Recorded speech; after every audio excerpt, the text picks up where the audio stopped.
Bismillahirrahmanirrahim. Alhamdulillah.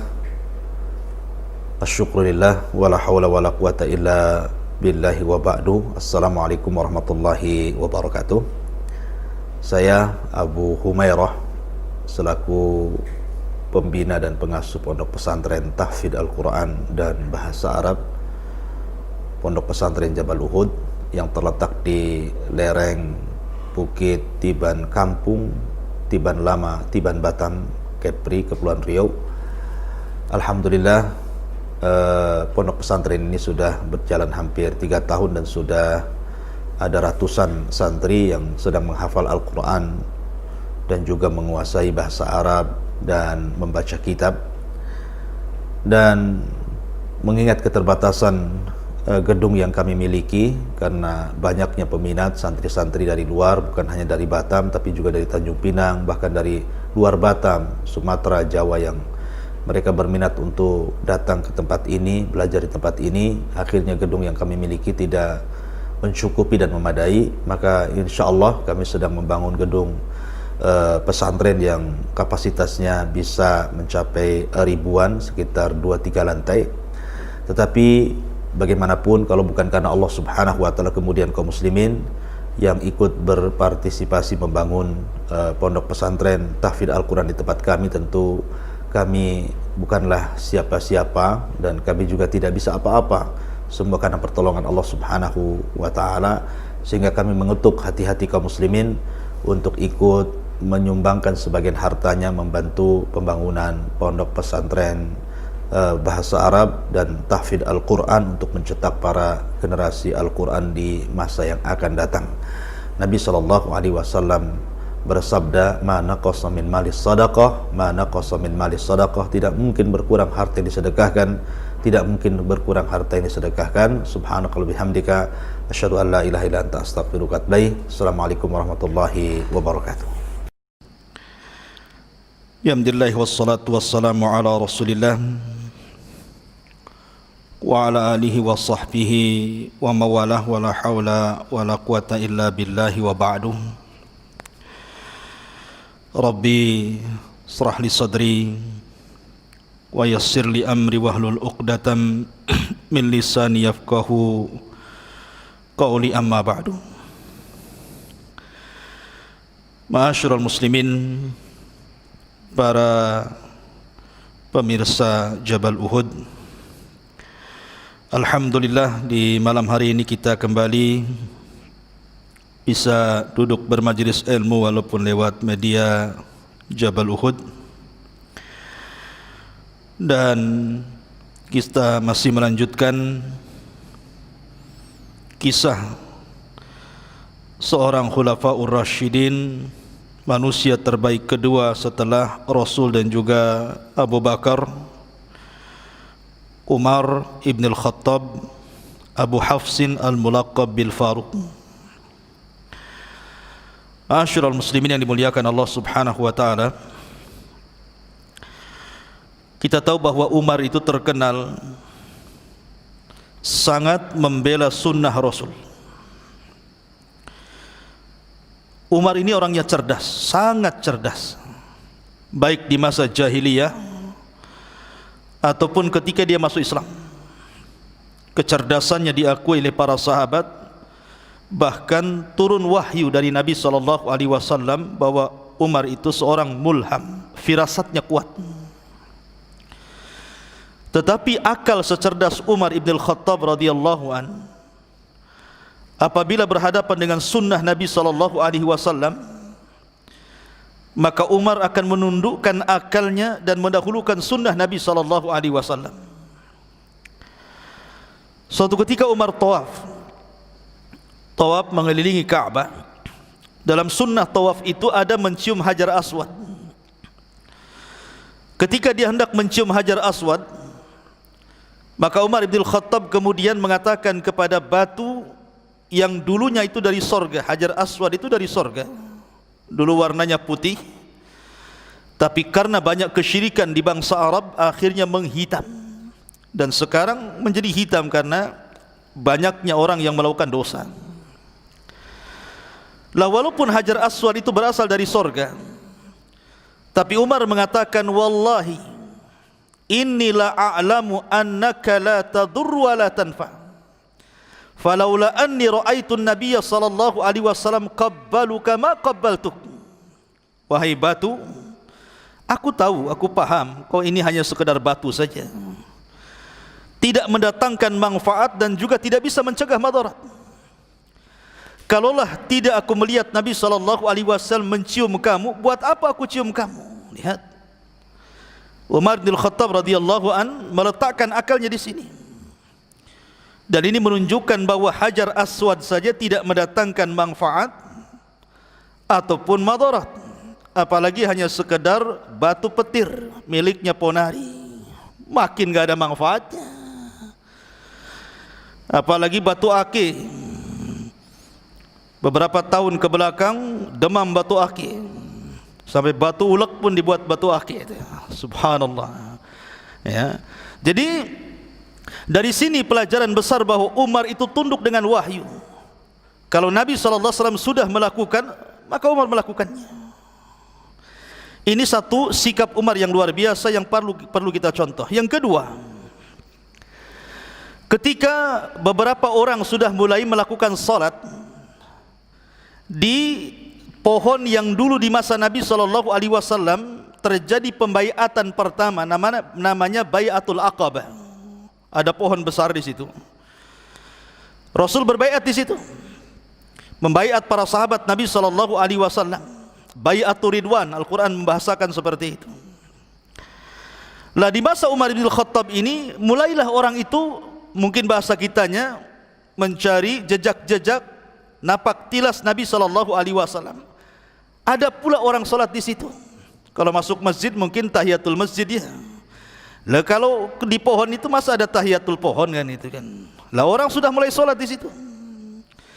Maka Umar bin Khattab ini melihat kemungkaran. Ini tidak pernah dilakukan Nabi dan para sahabatnya. Maka Umar mengutus pasukan untuk menebang pohon itu. Coba bayangkan di zaman Umar itu, pohon itu saja sudah dibuat solat. Kalau seandainya pohon itu hidup sampai hari ini, mungkin sudah banyak orang tabaruk di situ. Mungkin ada orang juga cari nomor togel juga di situ. Naudzubillah. Ya. Tetapi oleh Umar bin Khattab ditebang tuh pohon itu, sehingga betul-betul tidak ada orang yang kemudian melakukan kesyirikan. Dan ini pelajaran tauhid yang diajarkan Umar bin Khattab kepada kita. Kemudian kasus yang ketiga, Umar bin Khattab suatu ketika membebaskan kota Persia. Makanya kenapa Umar itu dibenci oleh orang Persia, bahkan dia dibunuh oleh orang Persia. Abu Lu'lu al-Majusi, orang Persia, budak daripada Mughirah bin Syu'bah, pura-pura ngasah pedang, ngasah pisau bermata dua, sudah dilumuri racun. Rupanya ketika Umar sholat subuh dan menjadi imam, ditusuk dari belakang entah berapa kali, sampai Umar merasakan seolah-olah dia sedang digigit anjing. Akalatni kalbun, katanya. Ini anjing siapa yang menggigitku, padahal dia sedang ditusuk oleh Abu Lu'lu. Sampai akhirnya darah mencucur, Umar tumbang pingsan, belum selesai sholat, di tengah sholat tuh. Maka Umar dibawa ke rumah dan digantikan sholatnya oleh Abdurrahman bin Auf dengan sholat yang ringan. Jadi orang Persia itu tidak suka dengan Umar itu, karena dia yang memerdekakan Persia sampai Baitul Maqdis jatuh ke tangan kaum muslimin. Makanya lihat orang-orang Syiah itu hidup di Persia. Ya, di Persia itu orang-orang Syiah, makanya benci sekali kepada Umar itu. Lah ada sebuah kota di Persia itu, di situ ada kuburan seorang nabi Bani Israel namanya Daniel. Nabi Daniel, salah satu nabi dari nabi-nabi Bani Israel, itu disembah oleh orang-orang situ. Maka Umar bin Khattab melihat kemungkaran, banyak orang yang kuburiyun menyembah kuburan. Akhirnya Umar mengutus pasukan untuk menggali kuburan Nabi itu. Malam-malam diutus pasukan, digali kuburan itu. Setelah digali kuburan itu, dipindah ke tempat lain, dibuat 9 kuburan, 8 kosong 1 isi. Gitu ya. Jadi malam-malam itu dibuat ada 9 kuburan. Ini yang 8 kosong hanya kubur-kuburan gitu. Yang 1 isi itu kuburan Daniel, sehingga orang tidak tahu yang mana satu kuburannya itu. Lah dari sini Umar bin Khattab juga ingin mencegah, dalam bahasa usul disebut syaddud dari'ah namanya, mencegah sebelum terjadi kesyirikan. Karena memang Persia itu terkenal orang-orang para penyembah berhala, penyembah api di zaman itu. Tapi dengan dibebaskan Persia, akhirnya Persia menjadi negeri Islam. Ini mauqif yang ketiga, bagaimana Umar bin Khattab radhiyallahu anhu berusaha memperjuangkan sunnah Nabi SAW. Kemudian juga yang kelima, ketika Nabi SAW bertanya kepada Umar, "Ya Umar, wahai Umar, bagaimana kau mencintai diriku?" Maka Umar bin Khattab mengatakan, "Demi Allah wahai Rasul, demi zat yang jiwaku berada di tangannya, engkau lebih aku cintai dibandingkan hartaku, dibandingkan keluargaku, dibandingkan manusia yang kucintai kecuali diriku." Kata Nabi SAW, "La ya Umar, hatta min nafsi." Kamu belum mencintai diriku karena masih mendahului dirimu. Maka Umar pun mengatakan, "Aku lebih mencintaimu wahai Rasul SAW daripada hartaku, anak-anakku dan seluruh orang yang kucintai termasuk diriku." Kata Rasul, "Al-an ya Umar, al-an." Itulah baru kecintaan. Karena Nabi SAW bersabda, "La yu'minu ahadukum hatta akuna ahabba ilaihi min walidihi wa walidihi wan nasi ajmain." Orang itu tidak dinyatakan beriman sampai aku, kata Rasulullah, lebih dicintai daripada dirinya, anaknya, keluarganya dan orang-orang yang dicintainya. Begitulah harusnya mencintai Nabi SAW. Ma'asyiral muslimin yang dimuliakan Allah Subhanahu wa taala. Ketika Nabi SAW diisukan bercerai dengan istri-istrinya, karena terjadi, mungkin bahasa kitanya demo. Sebagian istri-istri Nabi itu berdemo kepada Nabi SAW menuntut uang belanja. Kalau istri Nabi saja demo, bagaimana pula istri antum? Makin demo lagi. Istri Nabi saja menuntut kepada Nabi SAW tambahan belanja, dan itu sifat wanita. Antum makin dikasih, istri antum tuh makin melonjak biasanya, ya. Nah, jadi sebagian istri Nabi itu datang kepada Rasul minta tambahan belanja. Nabi sudah berusaha mencukupi istri-istri, dan itulah kemampuan Nabi SAW. Dia manusia, bukan malaikat, ya, dan bukan Tuhan. Akhirnya kemudian Nabi pun marah. Akhirnya Nabi keluar dari rumah istri-istrinya, bukan mendihar, ya. Jadi keluar dari rumah istri-istrinya, akhirnya dia tinggal di satu tempat di samping kandang kuda itu. Jadi ada satu ruangan tempat tidur gitu ya, sampingnya kandang kuda. Hampir 1 bulan Nabi mengilah, dalam bahasa Quran namanya ilah. Bersumpah untuk tidak menggauli istrinya, itu namanya ilah. Ada istilah khulu, ada istilah zihar, ada istilah ilah dalam fikih itu. Mengilah itu bersumpah untuk tidak menggauli istrinya. Hampir 1 bulan tuh. Sampai tersebar Nabi menceraikan istri-istrinya. Marah Abu Bakar sama Aisyah, marah Umar sama Hafsah, karena anak-anaknya semua istri-istri Nabi masalahnya. Tapi Umar ingin memastikan berita itu benar atau salah gitu, hoax ataupun tidak. Karena berita ini bisa digoreng orang-orang munafik masalahnya kan. Oh, di zaman itu ada YouTube, ada WA, ada Facebook. Wah, udah dipakai itu media itu sama orang munafik itu, ya. Akhirnya kemudian Umar datang ke rumah Nabi SAW, ke tempat tidur Nabi SAW. Nabi ini tidur, alasnya hanya pelepah kurma. Yang dianyam tuh pelepah kurma, dianyam kemudian ditaruh jadi semacam tikar dari pelepah kurma. Otomatis kalau kemudian Rasul tidur kemudian bangun, ada bekasnya. Karena di zaman itu baju yang dipakai bukan seperti ini. Ada yang mengatakan baju di zaman itu seperti orang ihram. Di zaman Nabi itu bajunya itu pakai kayak orang pakai ihram, itulah pakaian di zaman itu, ya. Makanya jarang orang yang kemudian punya baju banyak di zaman itu, ya, hanya kain diselendangkan begitu kan. Jadi Nabi SAW kalau tidur kemudian bangun, itu garis-garisnya itu masih ada. Lah Umar bin Khattab radhiyallahu anhu melihat bekas-bekas hasir tadi, maka Nabi SAW Umar mendatangi Rasul. Tiba-tiba kemudian Umar menangis melihat kondisi keprihatinan Rasul seperti itu. Nabi heran, Umar masuk tiba-tiba menangis. Maka Rasul mengatakan, "Wa ma yubkika ya Ibnul Khattab?" Kenapa kau menangis wahai Ibnul Khattab? Ada apa? Maka Umar mengatakan, "Ya Rasulullah, inna Kisra wa Qaisara fima huma fihi wa anta Rasulullah sallallahu alaihi wasallam. Kata Umar bin Khattab, Rasul, saya pernah menjumpai raja Persia dan juga raja Romawi. Mereka luar biasa. Tempatnya megah, kasurnya empuk, dayangnya banyak. Subhanallah. Sementara engkau utusan Allah seperti ini.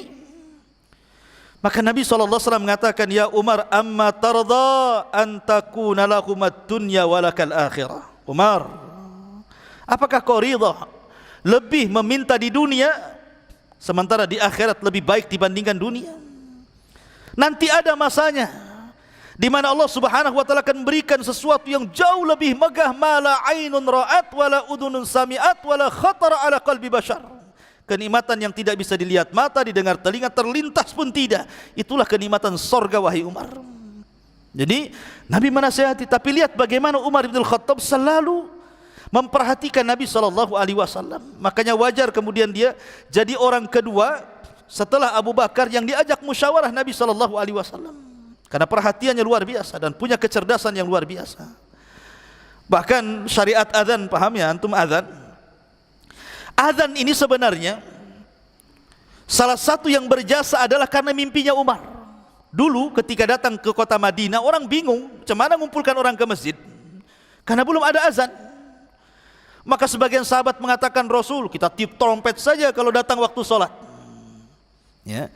Yang lain mengatakan, Rasul, kita buat lonceng saja, kita tabuh aja lonceng datang waktu sholat. Yang lain mengatakan, kita cari api, kita pas waktu sholat kita nyalakan di ketinggian, jadi orang paham. Rasul tidak mau, karena itu amalannya orang Nasrani, amalannya orang Yahudi, dan amalannya orang Majusi.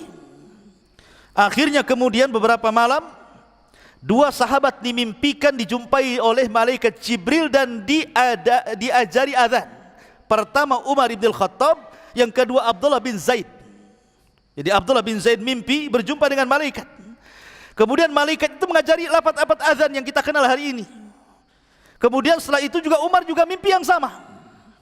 Keesokan harinya dua sahabat ini datang kepada Rasulullah menceritakan mimpinya. Dua-duanya sama.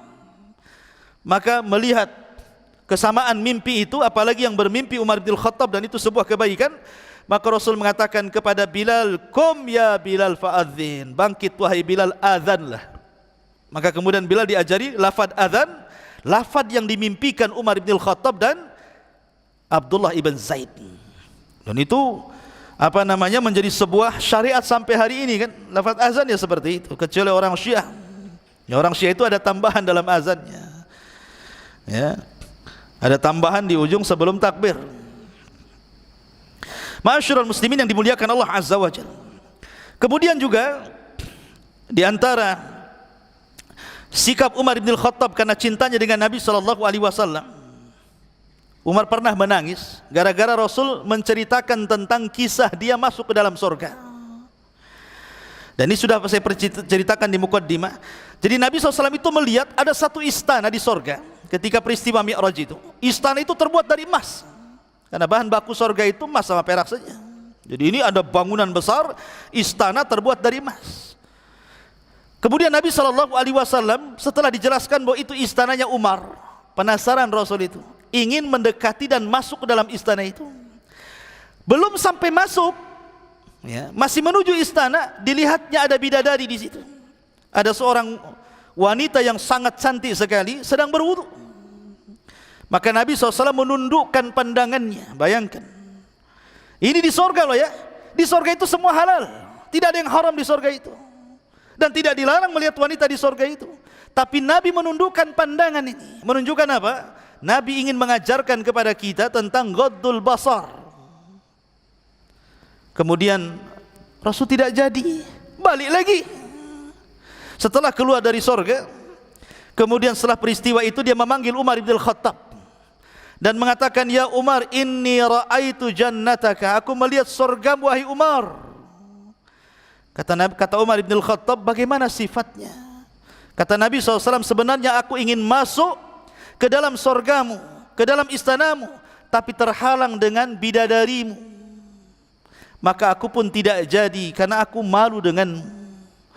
Kata Umar bin Khattab sambil menangis, "Ya Rasulullah, ya Rasulullah, wahai Rasul, a'alaika agharu ya Rasulullah, a'alaika agharu ya Rasulullah. Rasul, haruskah aku cemburu denganmu?